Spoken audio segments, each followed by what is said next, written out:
Cette semaine, un juge de la Cour fédérale américaine a autorisé l'offre de 85 milliards de dollars d'AT&T pour acquérir Time Warner, ce qui contredit l'argumentaire du ministère de la Justice à l'effet qu'elle conduirait à des prix plus élevés pour les consommateurs.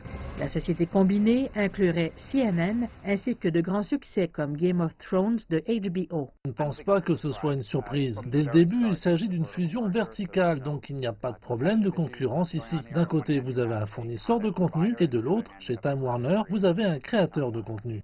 Un jour plus tard, Comcast a offert un contrat en espèces d'une valeur de 65 milliards de dollars pour acquérir la plus grande partie de 21st Century Fox. Ce montant est plus élevé que l'offre actuelle de Disney. Une guerre d'enchères pourrait s'en suivre. La consolidation dans ce secteur vient après une perturbation massive causée par le succès des fournisseurs de diffusion en continu comme Netflix et Amazon Prime.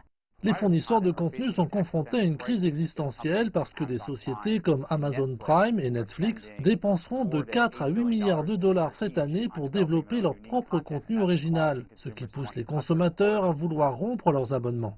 Les consommateurs américains annulent de plus en plus leurs abonnements au câble, en comptant plutôt sur des abonnements à la carte qui sont en ligne. Certains dirigeants de médias disent qu'ils ont besoin de faire équipe avec des entreprises de télécommunications pour survivre. Ian King croit qu'il y aura un changement dans ce que les consommateurs attendent de leurs fournisseurs Internet. Maintenant, nous choisissons nos fournisseurs de services Internet et nos téléphones selon qui a le meilleur plan ou qui nous donne la meilleure offre de service. À l'avenir, vous constaterez que les plans sont choisis par le contenu que vous voulez regarder. L'approbation de l'acquisition d'AT&T Time Warner devrait conduire à une consolidation encore plus importante, car elle indique que les régulateurs sont prêts à soutenir de tels accords. Au même moment, les taux d'intérêt augmentent, ce qui incite davantage les dirigeants à conclure maintenant des transactions plutôt que plus tard.